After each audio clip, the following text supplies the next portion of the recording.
तो इस समय आइए हमारे साथ बात को बोले दूसरा कुरिन्थियों 8 के 9 के अनुसार आइए हमारे साथ बोले दूसरा कुरिन्थियों 8:9 के अनुसार मैं प्रभु यीशु के अनुग्रह को जानता हूँ कि वो धनी होगा मेरे लिए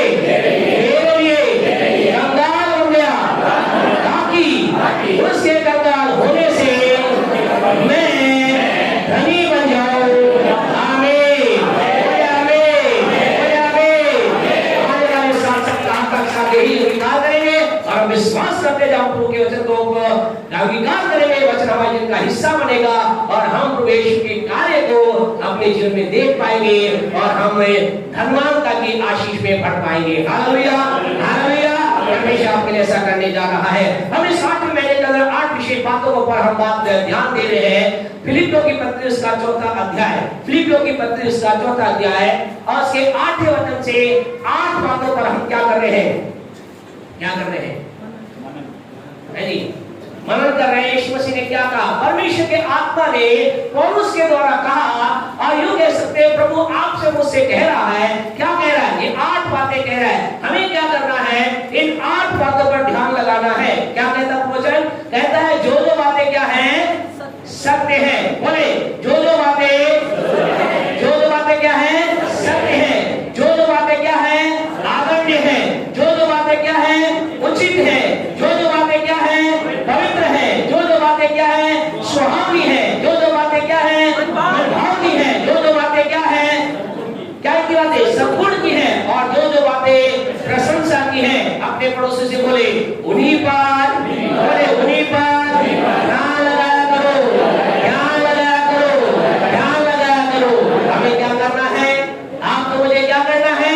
जो बातें सत्य है, जो बातें आदरणीय है, जो बातें उचित है, जो बातें पवित्र है, जो बातें सुहावनी है, जो बातें मनभावनी है, जो बातें सद्गुण की है और जो बातें प्रशंसा की है, उन्हीं पर क्या करना है? मुझे ध्यान लगाना है। प्यारे परमेश्वर, ध्यान लगाने का मतलब है उनको देखना है, उनकी ओर दृष्टि डालना है, उनके ऊपर ध्यान लगाना और उनको ग्रहण करके आगे चलना है। आप कहेंगे ऐसा क्यों कह रहे हैं? ध्यान लगाना क्यों जरूरी है? क्यों देखना जरूरी है? आपसे कहना चाहते प्यारे परमेश्वर को, ये देखने में बहुत सी चीजें चेंज हो जाती है। आज सवाल ये है आपकी आंखें कहाँ लगी हुई है? मेरी आंखें कहाँ लगी है? हमारा जो देखना है, एक आपसे कहना चाहते आपका मेरा देखना, एक व्यक्ति का देखने के जीवन व्यक्ति जीवन में बड़ी ब्लेसिंग को लेकर आ सकता है। सही देखने के द्वारा अगर उसकी नजरें अगर उन चीजों से हट जाए, हम कह सकते हैं वो उसी जगह पे जहां पर वो सर्वोत्तमता में था वो नीचाई पर आ सकता है। आज के सुबह से कहना चाहते हैं हम क्या देख रहे हैं? हमारा ध्यान कहाँ है? अपने पड़ोसी से पूछिए आपका ध्यान कहाँ है? पूछिए आपका ध्यान कहाँ है? परमेश्वर को हमें क्या करना है? उन्हीं बातों पर ध्यान लगाना है। मत्ती रचित सुसमाचार उसका 14 चैप्टर मेहरबानी से निकालें। मत्ती रचित सुसमाचार उसका 14 14वां अध्याय निकालें और उसकी 29 वर्ष को हमारे भाई जो पढ़ने वाले हैं एक पढ़े, दोनों को मौका मिले। पहले भाई एक पढ़े, दूसरा पढ़े, तो 14 उसका 29 पढ़े। क्या लिखा है? उसने कहा तब पतरस नाव पर से उतरकर 14 का 29 14 का 29 हाँ पढ़िए। उसने कहा तब पतरस नाव पर से उतरकर यीशु के पास जाने को पानी पर चलने लगा। बस क्या लिखा है यहाँ पर? यीशु पानी पर चलने लगा, ऐसा लिखा है। क्या लिखा है? क्या लिखा है? ऐसा लिखा है यीशु के पास जाने के लिए पतरस क्या करने लगा? पानी पर चलने लगा। ऐसा लिखा पतरस पानी पे चलने लगा। पतरस पानी पे कौन चलने लगा? कौन चल रहा है? ऐसा लिखा पतरस पानी पर चलने लगा। पानी पर चलने का मतलब असंभव काम करना। आप में से कितने लोग हैं जो पानी पर चले हैं? है क्या कोई? हम में से कोई नहीं। पानी पर चलने का मतलब है असंभव काम करना। पानी पर चलने का मतलब है उस काम को करना जो करना कठिन है बल्कि हो ही नहीं सकता। और आपको मालूम प्यारे परमेश्वर को पतरस नाम के व्यक्ति के बारे में ऐसा लिखा है ये पानी पर चलने लगा। लेकिन इसी के थोड़ा से यिर्मयाह मत्ती रचित सुसमाचार उसका 4वां अध्याय है, उसकी 30 के आखिरी लाइन को पढ़े, क्या लिखा है? 30 का आखिरी लाइन पढ़े। हे प्रभु मुझे बचा, हे प्रभु मुझे बचा। अभी थोड़ी देर पहले पतरस नाम का व्यक्ति क्या कर रहा था? पानी पर चल रहा था, लेकिन थोड़ी ही देर के बाद ये क्या कर रहा है? ये पुकार रहा है, ये चिल्ला रहा है, ये दुआएं दे रहा है। ये क्या कह रहा है? ये कह रहा है, प्रभु मुझे बचा ले। यानी ये क्या हो रहा है? ये डूब रहा है। अभी थोड़ी देर पहले क्या कर रहा था? असंभव काम को कर रहा था। अभी थोड़ी देर पहले क्या कर रहा था? जो कोई नहीं कर सकता, केवल यीशु कर सकता, उसी काम को ये कर रहा था। लेकिन अब यही पतरस क्या कर रहा है? ये चिल्ला रहा है, दुहाई दे रहा है, कह रहा है, हे प्रभु मुझे बचा ले। आपको मालूम है कारण क्या था? इसके पीछे कारण ये था, इसी के 14 के 30 के शुरुआत से पढ़े, क्या लिखा है? हाँ जी, इस पर हाँ जी, उन्होंने जो नाव पर थे 14 का 30 स्टार्टिंग। हाँ जी, पर हवा को देखकर क्या हो गया? ये 29 के अंदर क्या कर रहा था? ये किसकी ओर देख रहा था? ये किसकी ओर देख रहा था? ये किसको देख रहा था? ये यीशु को देख रहा था। जब तक यीशु को देखता रहा, ये पानी पर चलता रहा, ये असंभव काम करता रहा, जो बातें कठिन थी उन्हें करता रहा, जो बातें इम्पॉसिबल थी उन्हें करता रहा। ऐसा लिखा है, ये पतरस नाम का व्यक्ति पानी पर चलता रहा। लेकिन आगे लिखा है, इसने क्या किया? अपने देखने को यीशु से हटाकर क्या देखने लगा? हवा को देखने लगा। आपसे कहना चाहते खुदा के लोगों, जब तक एक व्यक्ति हवा को देखेगा, और आज कई जवानों से कहते हवा को देखेंगे, समय से पहले हवा को देखेंगे, क्या होगा? डूबने वाली स्थिति आ जाएगी। आपसे कहना चाहते हैं, आपके और मेरे जीवन के लिए आवश्यकता इस बात की है, हमारा देखना क्या है, हम किस ओर देख रहे हैं, कौन सी बातों पर ध्यान लगाए। इसी कुछ ही समय पहले क्या कर रहा था? ये अलौकिक काम कर रहा था, अद्भुत काम कर रहा था। आपसे कहना चाहते हैं, आपके जीवन में अलौकिक काम होगी, आपके जीवन में अद्भुत काम होगी, आपके जीवन में सामर्थ्य काम होगी। जिन्हें लोग कहते नहीं हो सकते, वो काम आपके जीवन में पूरे होंगे। जो लगता है असंभव है, आपके जीवन में संभव हो जाएगा। आपको लगता है नहीं हो सकता, वो बात आपकी विधियों में हो जाएगी, आपके तमाम क्षेत्र में हो जाएगी, यदि आपका और मेरा देखना वो होगा जहां प्रभु चाहता है। लेकिन इसका नेगेटिव पार्ट आपके लिए बोलना नहीं चाहते, लेकिन दूसरे लोगों के लिए कहना चाहते हैं। उन लोगों के लिए जो सोचते हैं क्या जरूरत है, क्या जरूरत है मैंने उधर ध्यान लगाए, क्या आवश्यकता ध्यान केवल उन्हीं बातों पर लगाए जो प्रभु कहता है। क्या होगा यदि उन बातों पर ध्यान नहीं लगाया जाएगा जो प्रभु कहता है, कहीं और ध्यान लगाया जाएगा तो क्या होगा?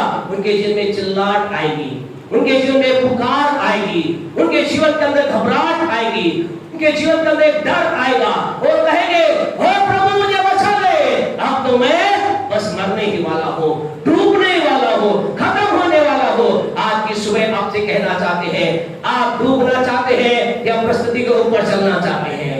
आप ऊंचाई पे चलना चाहते हैं या नीचाई में डूबना चाहते हैं? आप जीवन में लगातार ऊपर जाना चाहते हैं या नीचे जाना चाहते हैं? हम कहें हम में से कोई भी जब नहीं जो नीचे, हम सब क्या चाहते हैं? ऊंचा चलना चाहते हैं, आगे बढ़ना चाहते हैं, महिमा से महिमा में चलते जाना चाहते हैं। और खुशखबरी ये है, परमेश्वर भी चाहता है कि आप ऊंचाई पर चले, प्रभु चाहता है कि आप पानी पर चले। ऐसा लिखा है, पतरस ने कहा, प्रभु यदि तू है तो मुझे कहे कि मैं पानी पर चल के आऊं। यीशु ने कहा, आजा। ये क्या बताता है? यीशु चाहता है कि आप काय पे चले, आप पानी पर चले। प्रभु चाहता है आप असंभव बातों को संभव करें। परमेश्वर चाहता है आप कठिन बातों को अपने जीवन पूरी होता देखें। आज कई बार ऐसा लगता है, मनुष्य अपने जीवन को देखकर सोचता है, क्या पता प्रभु मुझे आशीष देना चाहता है कि नहीं। परमेश्वर चाहता मैं यही डूबता नहीं, परमेश्वर आपको उन परिस्थिति को पर तैरता हुआ देखना चाहता है।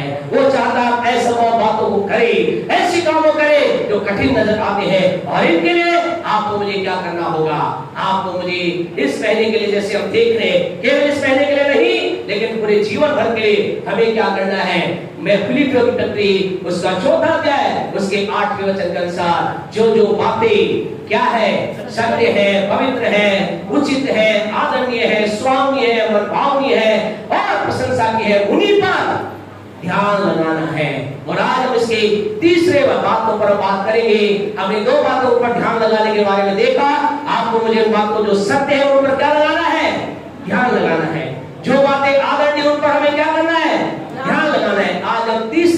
देखेंगे। क्या लिखा है?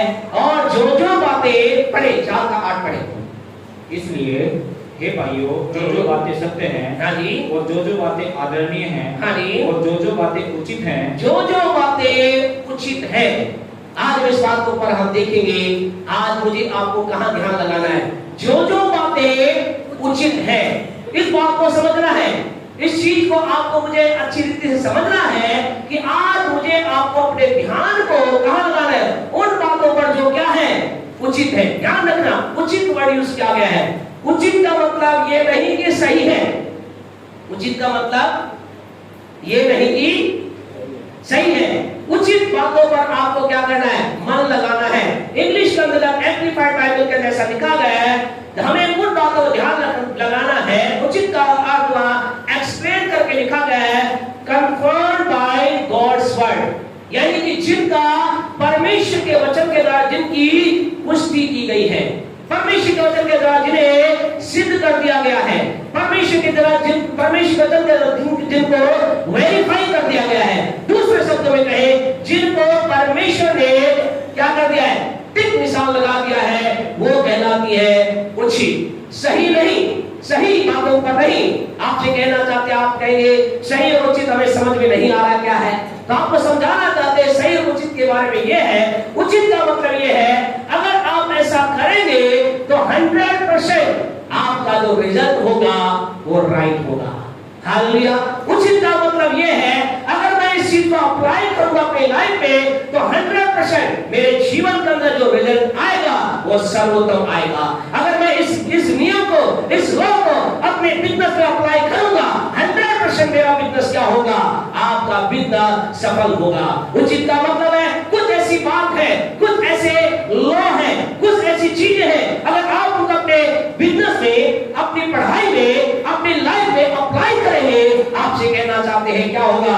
आपको सफलता मिलकर ही रहेगी। अगर आज आप बीमारी की अवस्था में हैं, अगर आप उस चीज को अपनी जगह अप्लाई करेंगे जो परमेश्वर कहता है, हम कहे ऐसा नहीं कि शायद चंगे होंगे, ऐसा नहीं कि शायद चंगे होंगे, लेकिन 100% आपको चंगाई प्राप्त होगी। 100% आपके शरीर में चंगाई को बहना होगा, 100% बीमारी को जाना होगा।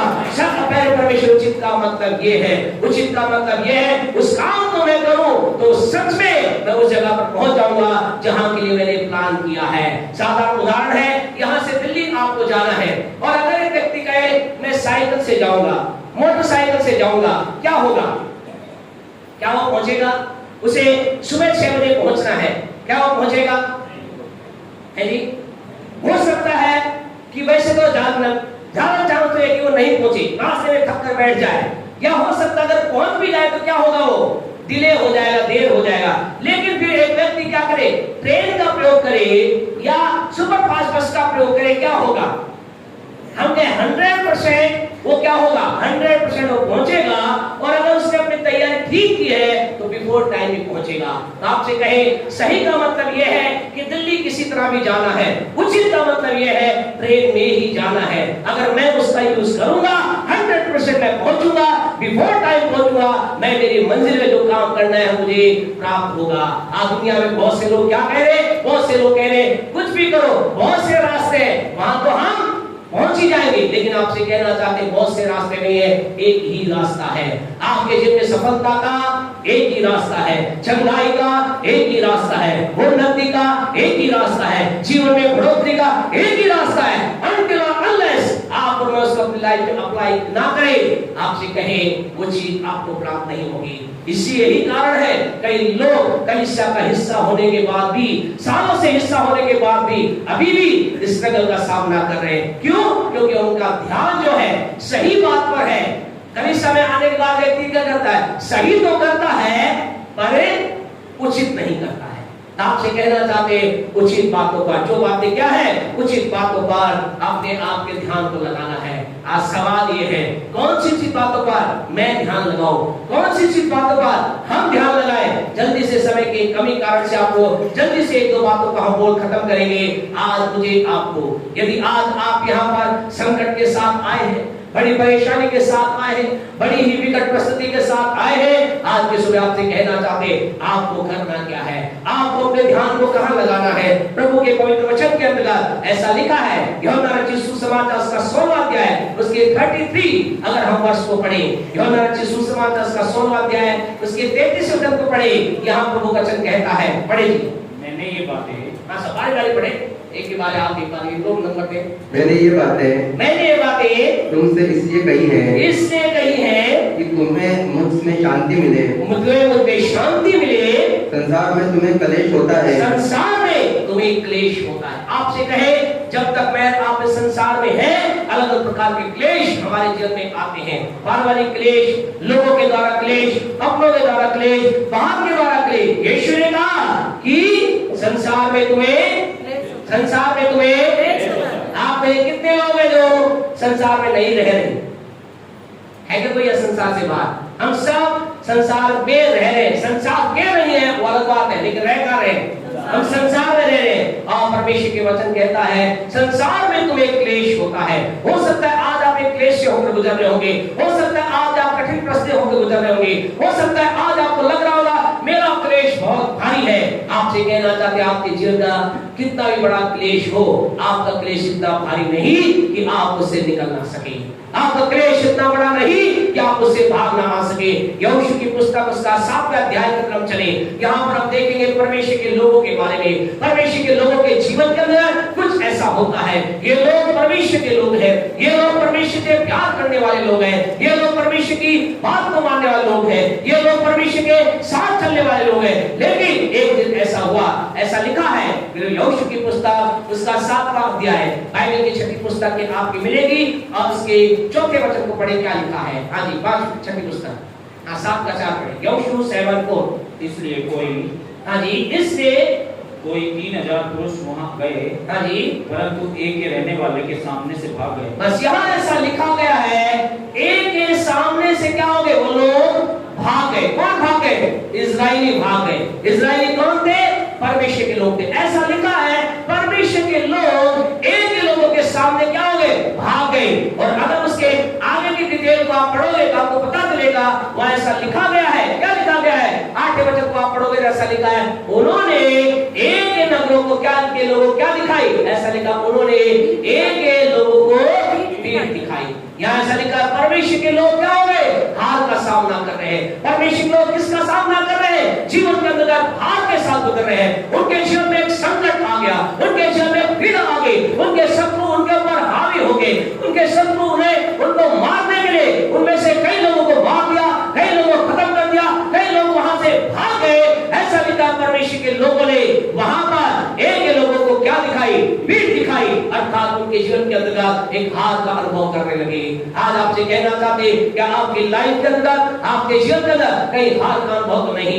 कहीं आप जीवन के अंदर आज हार का सामना तो नहीं कर रहे? आज आपके जीवन बार बार असफलता तो नहीं आ रही? आपसे कहना चाहते खुदा के लोगों, ऐसा लिखा है जब उन्होंने हार का सामना किया वो हार गए, वो हारने लगे, वो हारते चले गए। जानते हो उस समय में क्या किया?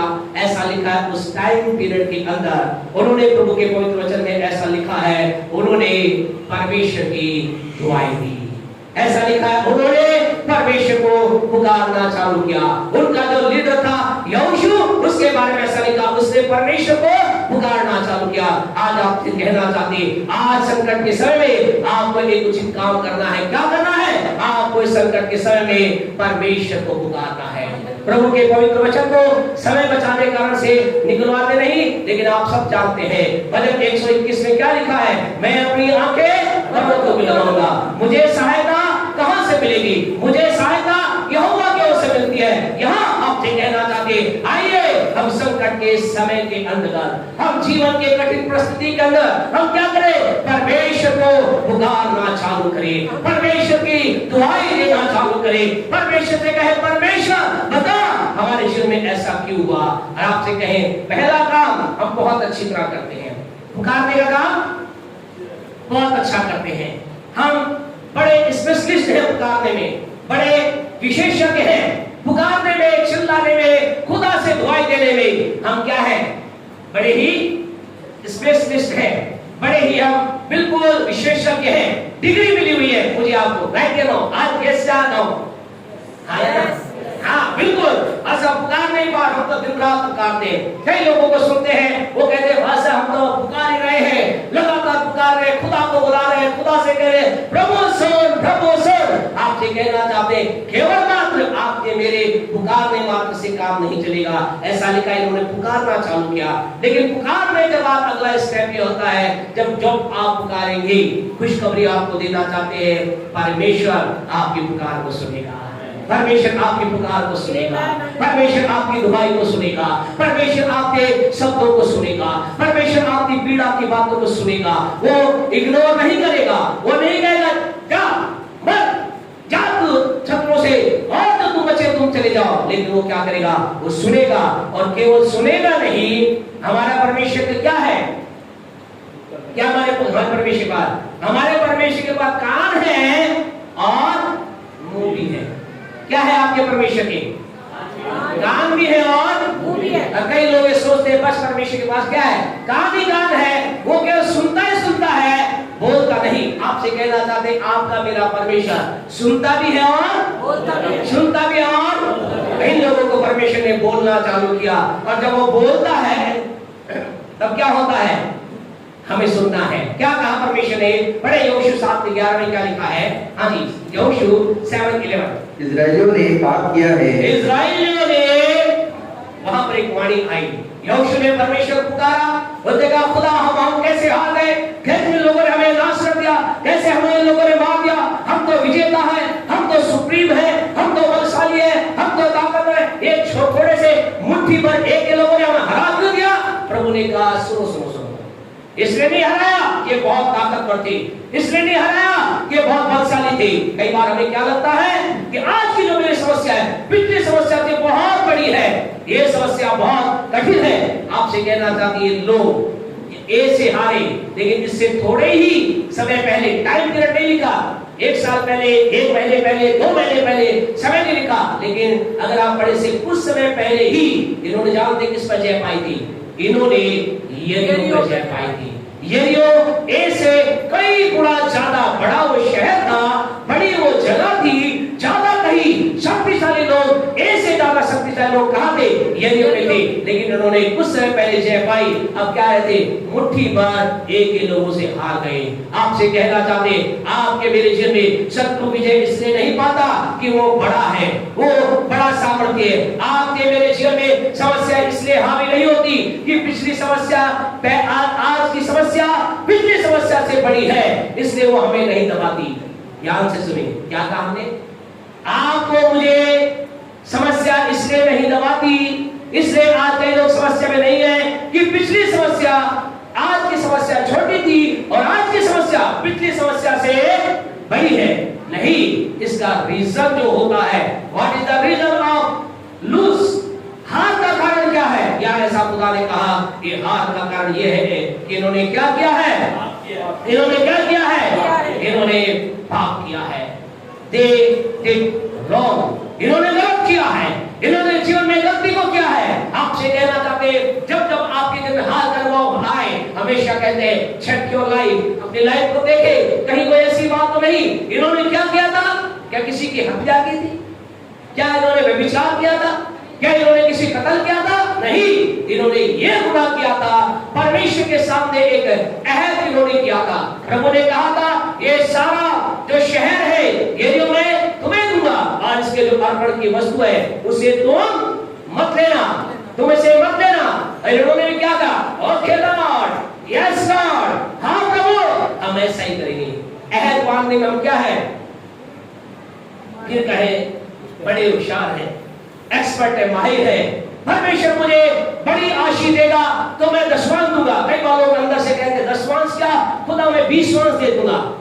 और जब खुदा आशीष देना प्रारंभ करता है, आपसे कहे आपका मेरा परमेश्वर अद्भुत परमेश्वर है, आपका मेरा परमेश्वर चमत्कारी परमेश्वर है, आपका मेरा परमेश्वर अद्भुत रीति से कार्य करने की सामर्थ रखता है। हमें नहीं मालूम आप में से कितने लोगों ने यहाँ डैनियल सर ने जो गवाही बताई कि वो जेल खाने में कैसे परमेश्वर अपने वचन को भेजकर उस कैदी के जीवन को बदल दिया।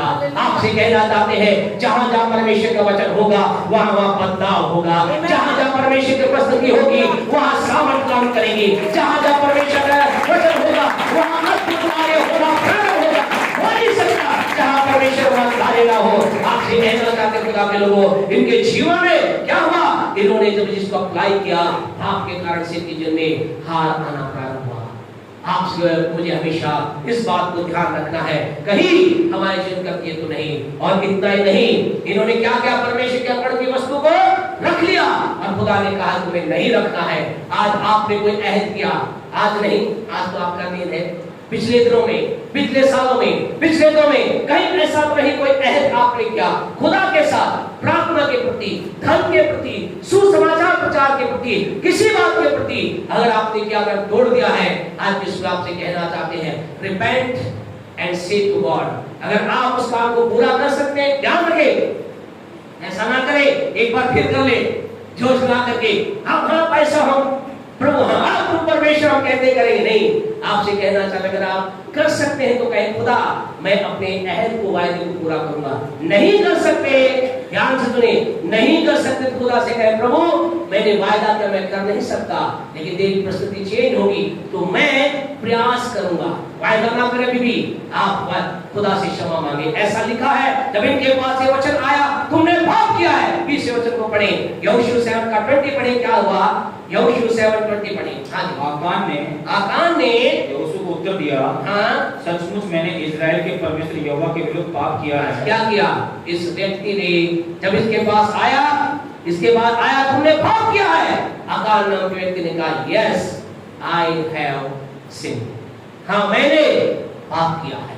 आपसे कहे जब आप खुदा को पुकारेंगे, परमेश्वर आपकी पुकार सुनेगा, वो प्रत्युत्तर देगा। जब उसका प्रत्युत्तर आपके पास आए, आपका प्रत्युत्तर क्या है? आपकी जवाब क्या है? क्या आप और मैं इस आकान के समान कहने के तैयार है, हाँ मैंने किया, हाँ प्रभु मैंने किया?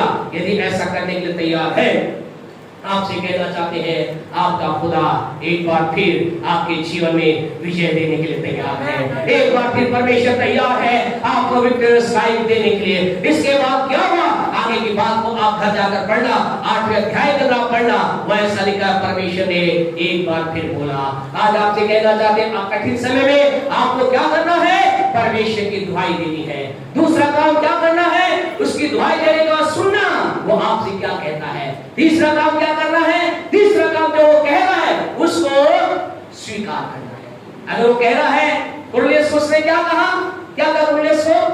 कल हमने देखा था बाइबल स्टडी में, कुरनेलियुस को क्या कहा? कुरनेलियुस को कहा हे कुरनेलियुस तेरी प्रार्थना और तेरे दान मेरे सामने स्मरण के लिए पहुंच चुके हैं। आज आपसे कहना चाहते, कई लोगों का खुदा यही कह रहा है, कई लोगों को परमेश्वर ऐसा कह रहा है, तुम्हारा अच्छा जीवन मेरे सामने आ चुका है, तुम्हारा पवित्र जीवन मैंने ग्रहण कर लिया है। आप दुआएं दे रहे, खुदा कह रहा मैंने किया है, लेकिन इसके विपरीत भी खुदा कई लोगों के साथ ये बात कर रहा है। क्या बात कर रहा है? कि तूने गुनाह किया है, तूने पाप किया है। आपको कैसा भी हमें क्या कहना? हमें कहना है okay Lord I submit, I believe, I agree with thy word, मैं तेरे वचन के साथ सहमत दर्शाता हूँ। और फिर उसके बाद क्या करना है? यही रुक ना जाए, यही, लेकिन आप अगेन आप क्या करें? खुदा से कहें खुदा tell me what is the next।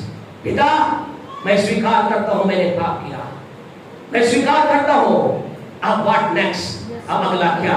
आपसे कहना चाहते हैं wait for the next। आपसे कहना चाहते आगे का इंतजार करें, परमेश्वर अगली बात आपसे क्या बोल रहा है। आपका परमेश्वर केवल आपके गुनाहों को याद करा करके, आपको पापी ठहरा करके, आपको गुनहगार ठहरा करके, आपको खंडन कर करके, आपको गिरा करके वो खुश नहीं होता। लेकिन उसके बाद जो ही आप और मैं अपने गुनाह को स्वीकार कर लेते हैं, हालेलुया, खुशखबरी ये है, दुनिया में कोई दुख की बात है, जब हम दुनिया के सामने मान लेते मैंने तेरी गलती की, वो लोग क्या करते? जीवन भर आपसे मुझसे अपना नाता तोड़ लेते, कहते तुझसे आज से नाता खत्म, तू गलत है, तू बुरा है, तू सही नहीं। लेकिन हमारा खुदा क्या कहता है? खुदा कहता है नाउ सुन, अब सुन, now listen what I am saying to you, मैं तुझसे क्या कह रहा हूं। प्रभु ने कहा, क्या कहा? 8 का 1 पढ़े, यहोशू 8 का 1 पढ़े जल्दी से। हां जी। तब यहोवा ने यहोशू से कहा, तब यहोवा ने किससे कहा? यहोशू से कहा, हां जी, मत डर और तेरा मन कच्चा ना हो, तेरा मन कच्चा ना हो, कमर बांध कर सब योद्धाओं के साथ ले हाँ जी, और एक कर चढ़ाई कर। क्या कहा परमेश्वर ने? कहा चिंता मत कर, उस समस्या के विरुद्ध भी एक बार फिर जा, उस प्रॉब्लम के विरुद्ध के अंदर तू जा, जिस प्रॉब्लम ने तुझे हराया, जिस समस्या ने तुझे गिराया, उसके विरुद्ध जा, और मैं क्या करूंगा? हाँ जी, अरे भाई, मैंने एक के राजा को उसकी प्रजा और उसके नगर और देश समेत तेरे वश में किया है। हालेलुया। अगला स्टेप ये है, अगली बात परमेश्वर आपसे मुझसे कह रहा है, चिंता मत कर, तू एक बार हार गया तेरे पाप के कारण, लेकिन मैं तुझे कहता हूँ गो अगेन, एक बार फिर जा, अपनी समस्या के विरुद्ध जा, अपनी प्रॉब्लम के विरुद्ध जा, जो समस्या तुझे दबा रही है उसके विरुद्ध जा।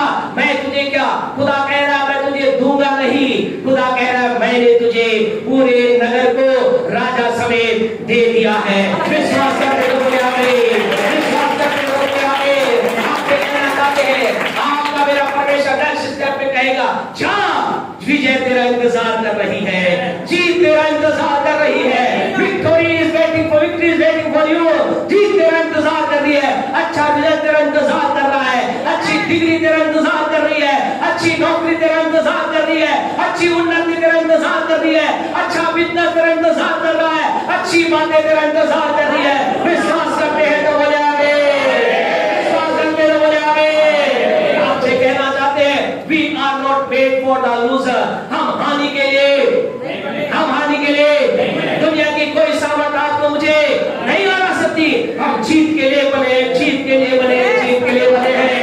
बोले मैं जीत के लिए बना हूं, जीत मेरे जीवन का हिस्सा है, जीत मेरे जीवन का हिस्सा है।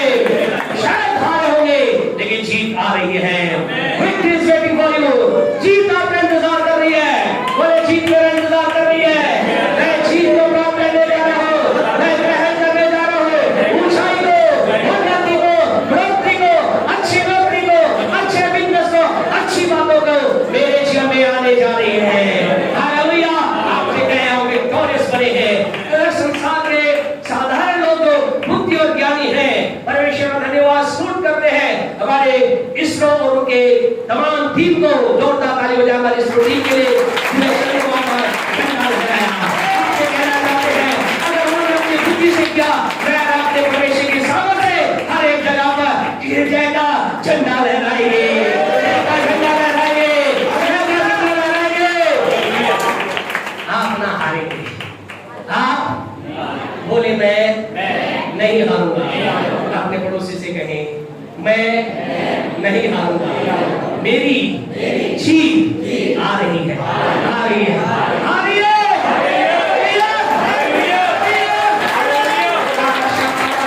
चिंता ना करें, एक बार हार गए, आपसे कहना चाहते हैं एक बार की हार हमेशा की हार नहीं। और हम विश्वास करते हैं इसरो पर चांद में झंडा हमारे वैज्ञानिक को लहराया, और आने वाले दिनों में जो क्रिकेट के प्रेमी वो बोल सकते हैं हमारा 2020 वर्ल्ड कप आ रहा है, एशियन टीम का आ रहा है, और क्या आईसीसी वर्ल्ड कप आ रहा है। हम विश्वास करते हैं हमारा इंडिया जीतने जा रहा है, हम जीतने जा रहे हैं। हालेलुया, इंडिया जीतेगा, हम जीतेंगे। Hallelujah, hallelujah, hallelujah. क्या कहते हैं, अमूल दूध पीता है इंडिया, हम वचन पीते हैं। हालेलुया, पीने तो इंडिया का मूल दूध, बोला वाला पैसा यहाँ तो सरस है, आ जाएगा, मूल भी आ जाएगा। Praise the Lord. आपसे कहना चाहते हैं आइए हम अपने जीवन के अंतर्गत अपनी आंखों को कहां लगाना चालू करें, संकट की परिस्थिति में क्या करें, परमेश्वर प्रभु जो कह रहा है उसको सुने, स्वीकार करें, और उसके बाद उसके द्वारा की अगली बात को स्वीकार करें। हम आप में से कुछ लोग कह रहे हैं बस साहब हम तो आनंद में हैं, हमारे पास तो सब कुछ है, हमारे पास तो जीत ही जीत है। कह रहे हैं कुछ लोग कह रहे हैं हमारे लिए क्या, हम क्या करें, हमारे पास तो बढ़िया बिजनेस है, बढ़िया घर है, बढ़िया चीजें हैं, हमारे पास तो सब कुछ अच्छा ही अच्छा है, हम क्या करें। आपसे कहना चाहते हैं आपके लिए उचित बात यह है, आपके लिए परमेश्वर आपको मुझे कह रहा है अगर आपके जीवन में सब कुछ अच्छा है, सब कुछ भला है, आपने जीत को प्राप्त किया, आपने विजय को प्राप्त किया, बिजनेस में आशीष, घर में आशीष, बच्चों को आशीष, नौकरी में आशीष, चारों तरफ आशीष ही आशीष, बरकत है, फिर क्या करें। आपसे कहना चाहते हैं आपको परमेश्वर कह रहा है आपको कौन सी उचित बात को ध्यान लगाना है। पहला कुरिन्थियों उसका 14 अध्याय उसके पहले वचन को जल्दी से पढ़े, हम खत्म करेंगे। प्रभु कह रहा है आज उन लोगों को जो जीवन के अंधकार ऊंचाई पे आ चुके हैं, तमाम प्रकार के संसारिक आशीषों को आपने प्राप्त कर लिया है और आपके आने वाली है, लेकिन आज आपसे प्रभु क्या कह रहा है? पढ़े आइए पहला कुरिन्थियों 14:1, पहला कुरिन्थियों 14:1। प्रेम का अनुकरण करो और आत्मिक वरदानों की धुन में रहो। हाँ जी, बस क्या परमेश्वर कह रहा है? आज अगर आपने जीवन के अंधकार संसारिक तौर से आप प्राप्त हो चुके हैं, प्राप्त होना नहीं है, लेकिन आपको लग रहा है हाँ अभी ठीक है, पहले गुड था अब बेटर मेरे जीवन में है, बहुत अच्छी बात है, praise the lord, congratulation to you all of you all of them. उन लोगों को हम बधाई देना चाहते हैं जो आज कह रहे हैं हमारे जीवन में कुछ अच्छा है, लेकिन आपसे कहना चाहते हैं अच्छे पे ना रुके। गुड आप पहले बैड था, अब गुड पे आ गए, अब बेटर पे आ गए, आपसे कहना चाहते हैं बेस्ट इज कमिंग नेक्स्ट, सर्वोत्तम आने वाला है। और सर्वोत्तम क्या है? सर्वोत्तम ये है कि आपको मुझे क्या करना है? आत्मिक वरदानों की धुन में जाना है।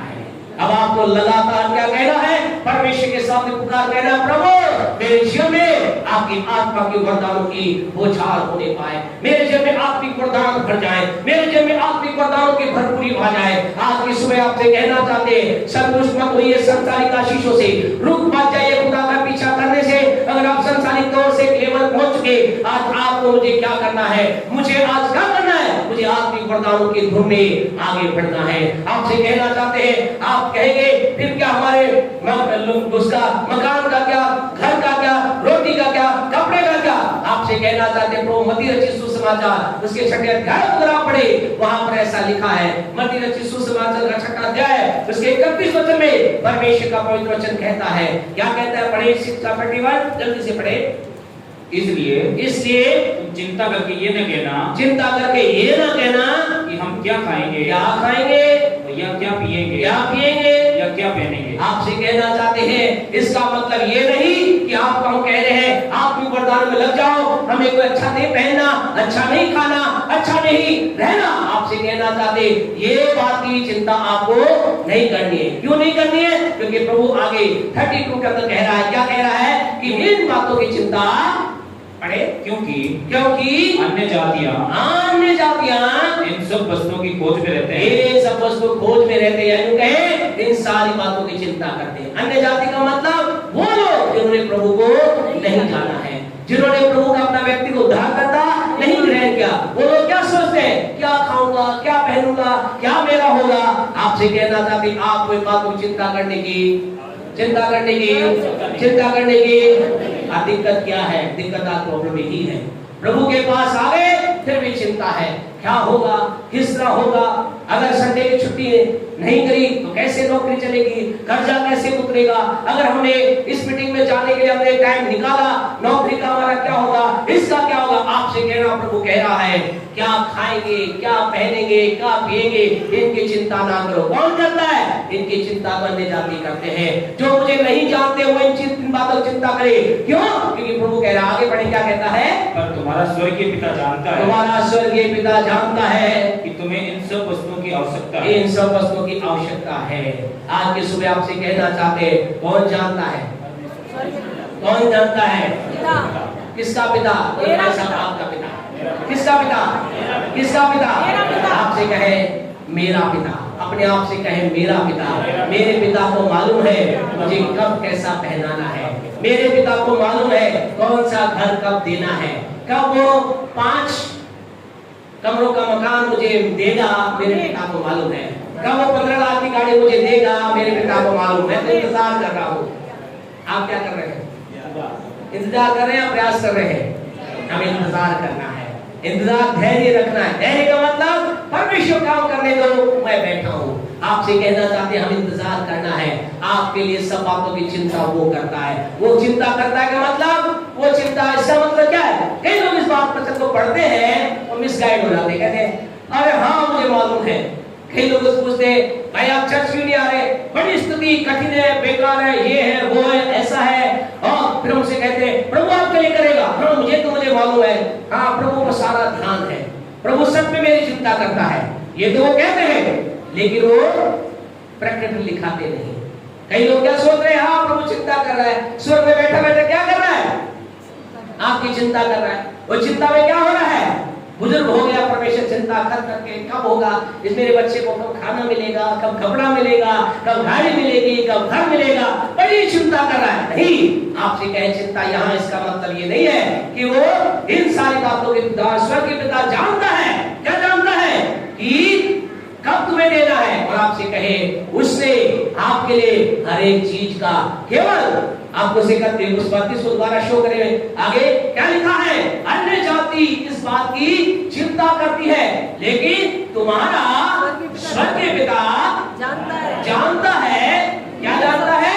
कि तुम्हें समझते चाहिए, और परमेश्वर ने आपके लिए उन चीजों का प्रबंध कर दिया है। चाहिए का मतलब क्या है? नहीं कि आप उसे मालूम देगा, लेकिन उसने हर एक चीज का आपके लिए प्रबंध कर दिया है। आप कहेंगे बस आप ऐसा क्यों कह रहे? क्योंकि इससे कुछ समय पहले, कुछ वचन पहले प्रभु ने ऐसा कहा। क्या कहा? 30 को पढ़े, क्या लिखा है इसी के 6 के 30 को पढ़े, मत्ती 6 का 30। इसलिए जब परमेश्वर मैदान की घास को जो आज है और कल भाड़ में झोंकी जाएगी ऐसा वस्त्र पहनाता है, घास को ऐसा वस्त्र पहनाता है। कैसा वस्त्र? मालूम कैसा वस्त्र? कल जाकर पढ़ना। घास को कैसा वस्त्र पहनाता है? इतना सुंदर वस्त्र पहनाता है। ऐसा लिखा है कि सुलेमान जो अपने वैभव में था, he was in his great glory, इतनी महिमा में था, इतनी महिमा के होने के बावजूद भी जितने सुंदर वस्त्र सुलेमान ने नहीं पहने, ऐसे वस्त्र खुदा किसे पहनाता है? घास को पहनाता है। खुदा कहता है कि ऐसे वस्त्र पहनाता है जो आज कल चली जाएगी। फिर कहता है हे अल्पविश्वास विश्वासियों, क्या वह तुमको ना पहनाए? आपसे कहे क्या आपकी वैल्यू घास से कम है? क्या है? क्या घास आज कल चली जाएगी? खुदा उसको भी क्या कहता है? ऐसे वस्त्र पहनाता है जो अद्भुत है, सुंदर है। आपसे कहना चाहते हैं आपका स्वर्गीय पिता उससे कहीं अच्छे वस्त्र आपको हालेलुया, आपको अद्भुत वस्त्र पहनाएगा, अद्भुत करेगा। वो आपके लिए बातों को प्रबंध कर चुका है। आज के सुबह आपसे कहना चाहते खुदा के लोगों, आपको इन्हें संसारिक बातों तक, आशीषों तक रुकना जाए, लेकिन आपको क्या करना है? आत्मिक वरदानों की अब आपको मिल गई है, नहीं मिली है तो मिल जाएंगी, नहीं मिली है तो मिल जाएंगी, मिल गई है तो या ना के, और क्या करें? आत्मिक वरदानों के धुन में रहें। आप रोज प्रतिदिन सोच कर कहें प्रभु मुझे पवित्र आत्मा के वरदान से भर दे, मेरे जीवन में आत्मा की भरपूरी पाई जाए, चंगाई का वरदान, सामर्थ का वरदान, ज्ञान के वचन का वरदान, बुद्धि के वचन का वरदान, अन्य भाषा बोलने का वरदान, अन्य भाषा का अर्थ का वरदान। पवित्र आत्मा कितने वरदान है? कितने वरदान है? 9 वरदान है। और प्रभु चाहता है कि आप प्रत्येक जन उन सबसे भर जाए। हमें क्या करना है? उनके धुन में रहना है। धुन में रहना का मतलब उनके लगातार उनके बारे में सोचना और उनके लिए करते रहना है। आज के सुबह आप में से कुछ लोग कहेंगे पास्टर साहब हम कब तक, जो लोग कठिनाई में है, कष्ट में, परेशानी है, वो कह रहे हैं पास्टर हम कब तक खुदा को पुकारे, कब तक पुकारे? प्रभु का 1-2 वचन पढ़ करके बंद करेंगे। आज की सुबह आपसे कहना चाहते हैं प्रभु कह रहा है अपने ध्यान को उचित बात को लगाए, संकट के समय उसको पुकारे। कब तक पुकारे?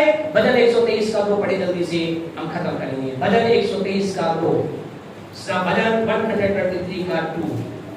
देख जैसे दासों की आंखें अपने स्वामियों की हाथ की ओर, और जैसे दासियों की आंखें अपने स्वामिनी के हाथ की ओर लगी रहती हैं, वैसे ही हमारी आंखें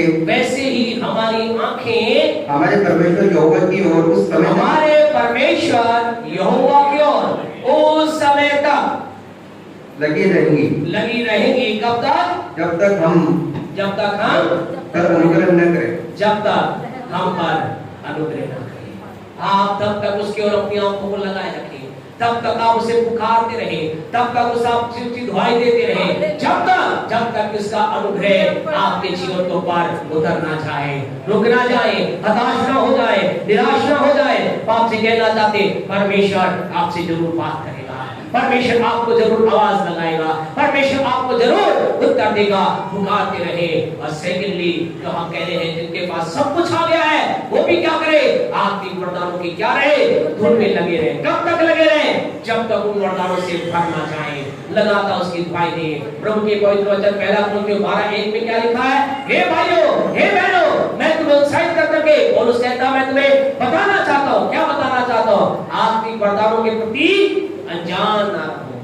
कई लोग क्या सोचते हैं, ये वरदान तो किसके लिए है?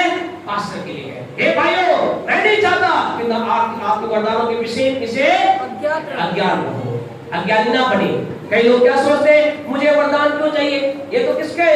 पास्टर साहब के लिए है, सेवा करने वालों के लिए, प्रार्थना करने वालों के लिए, इस भाई के लिए, उस भाई बहन के। नहीं, आपसे कहना चाहते हर एक आत्मिक वरदान बोले मेरे लिए है, बोले मेरे लिए है, आप में से प्रत्येक के लिए है। प्रभु चाहता है कि ये समय नहीं है कि परमेश्वर वन मैन शो नहीं चाहता।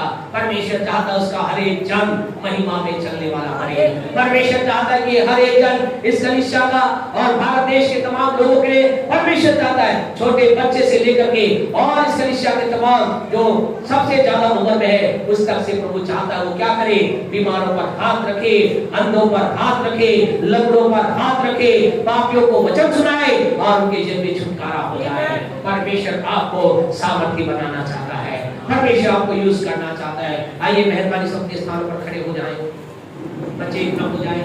आज की सुबह आपसे कहना चाहते हैं प्यारे परमेश्वर के लोग, प्रभु कह रहा है अपना ध्यान उन बातों पर लगाओ जो उचित है, उचित बातों की ओर देखना आप प्रारंभ करें। आज यदि आज आपके जीवन में किसी जगह कहीं पर हार के अनुभव के अंदर है, आज आपसे कहना चाहते हैं, रिक्वेस्ट करना चाहते, निवेदन करना चाहते, चेक योर लाइफ। कहिए हार किसी पाप के कारण तो नहीं है। यदि आपको लग रहा है पाप है, स्वीकार करें, खुदा मैंने पाप किया है। हमें ना बताए, ऐसा नहीं कि आप हमें आकर बोले या व्हाट्सएप करके बोले, नहीं, हमें बताने की जरूरत नहीं है। प्रभु से कहें, प्रभु मैं स्वीकार करता हूं मैंने पाप किया है। और परमेश्वर आपको अपनी अगली आवाज देगा और अगली आवाज ये होगी, मेरे बेटे अब तेरे लिए जीत आ रही है। आज यहाँ पर जितने परेशानी की अवस्था में आए हैं, आज इन दिनों में आप परेशानी में चल रहे हैं, दुख में चल रहे हैं, हमने कहा अपनी प्रार्थना के समय को बढ़ा दीजिए। आपसे कहना चाहते हैं प्रभु के साथ संगति के समय को बढ़ा दीजिए। हाँ बिल्कुल सही है, 8:30 बजे आपको आने में प्रॉब्लम है, हमें मालूम है प्रॉब्लम है, इसीलिए तो समय 8:30 बजे टाइम रखा है, क्योंकि आपकी प्रॉब्लम को सोल्व होने के लिए हमने इस प्रॉब्लम को तैयार किया है। अगर आप इसे प्रॉब्लम के टाइम में परमेश्वर को समय देंगे, परमेश्वर अद्भुत करेगा। क्या पता आने वाले दिनों में रात को 12 बजे, अभी क्या है सन की आदमी है, खुदा को समय डालता वही कर देते हैं। क्या पता कल को परमेश्वर बोले मैं मेरे बेटे लोगों को बुला 12 बजे यहाँ चर्च लगाना है, क्या पता बुलाए। आप कहेंगे सब क्या कर रहे हो, पहले 8:30 पे आने में दिक्कत है। आपसे कहना चाहे जितनी दिक्कत के साथ आप खुदा की उपस्थिति में आएंगे, उतना बड़ा चमत्कार आप पाएंगे, उतनी बड़ी आशीष आप पाएंगे, उतनी बड़ी सामर्थ आप पाएंगे। इसलिए आपसे कहना चाहते जितना अधिक आप खुद के साथ खुदा के पास आएंगे, जितनी प्रॉब्लम के साथ खुदा के पास आएंगे, जितने बोझ और भ्रम के साथ खुदा के पास आएंगे, आपसे कहना चाहते उतनी बड़ी आशीष को आप पाएंगे। सब कहते हैं तो क्या कर रहे सबसे बड़ी। और टाइम ऐसा हमारे हिसाब से टाइम रख दो, इस हिसाब से टाइम रख दो। हम क्या कह रहे हैं, हम क्या कह रहे हैं, आप मेरे ही खुदा कह रहे हैं। क्या कह रहे हो, कई लोग खुदा कहते हैं खुदा आशीष तो सारी चाहिए लेकिन मेरी ड्यूटी टाइम पे नहीं है ना, मेरे ड्यूटी टाइम पे नहीं, आशीष तो मुझे चाहिए मेरे समय। खुदा क्या कहेगा, खुदा कहेगा मैं तुझे आशीष दूंगा मेरे टाइम के अनुसार, परमेश्वर के टाइम के अनुसार खुदा आशीष देगा। पिछले दिनों के अंदर बात है, प्रभु के एक बड़े दास से उन्हें विदेश के अंदर बुलाया गया और विदेश में उन्हें कहा, विदेश में जाकर सैटरडे संडे छुट्टी रहती है, उन्होंने कहा अपोस्टल साहब आना हमारे देश में, आप आना और क्या करना, मीटिंग रखना, 2 दिन की मीटिंग रखना। और कब है, सैटरडे संडे। उन्होंने कहा मैं सैटरडे संडे नहीं आऊंगा। बोले क्या कर रहे हो, हमारी छुट्टी रहती नहीं। बोले जिस दिन तुम्हारी छुट्टी नहीं है उसी दिन आऊंगा। और वो गए, बोले वेडनेसडे को आऊंगा। बोले बहुत कठिन है, बोले होगा तुम्हारे लिए कठिन। अगर कठिन बात खुदा के लिए तुम कुछ नहीं कर सकते, खुदा तुम्हारे लिए क्या करेगा। हम स्वर्ग के परमेश्वर की आशीष चाहते हैं मिट्टी के भाव में, और दुनिया के हम क्या है, दुनिया के लोग बुलाएंगे, रात को भी ड्यूटी करेंगे, दिन को भी ड्यूटी करेंगे, संडे भी ड्यूटी करेंगे। ड्यूटी में क्या होंगे, शेर जब बुलाएगा आएंगे, लेकिन जब शेर का शेर बुलाएगा क्या करेंगे। कई लोगों को संडे को कई बार उनके लोग बुला लेते हैं, चले जाते, बोले क्या करें बस साहब नौकरी चली जाएगी, राजाओं का राजा कुछ कह रहा है। आपसे कहना चाहते बातें भविष्यवाणी की बातें हैं। अगर आपको आने में कठिनाई है, कठिनाई के साथ आइए, खुदा कुछ अद्भुत कर रहा है।